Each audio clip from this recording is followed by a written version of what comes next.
moving the U.S. Embassy in Israel from Tel Aviv to Jerusalem is a big issue. And as you know, almost every presidential candidate promises that they will move the embassy to Jerusalem.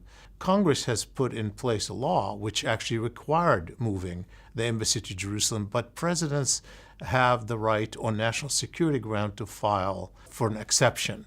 And certainly every president has done so since the law was passed.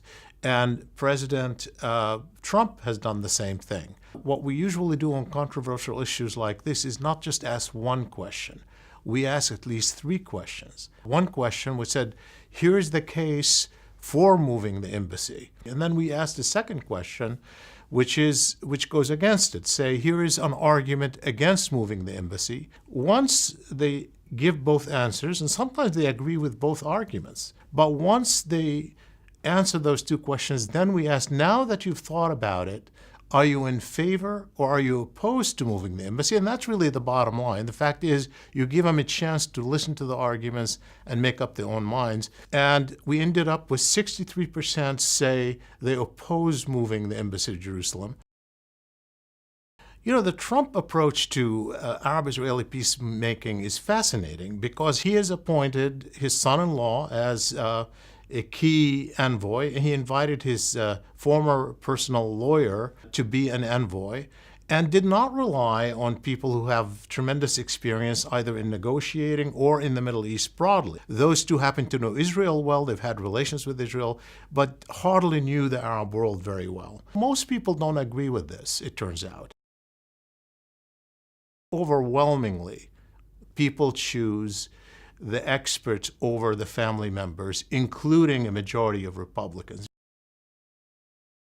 What's fascinating about American public opinion toward Israel-Palestine is that this issue is no longer immune to the deep partisanship on every other issue in America. What we see now is deep partisanship on this issue.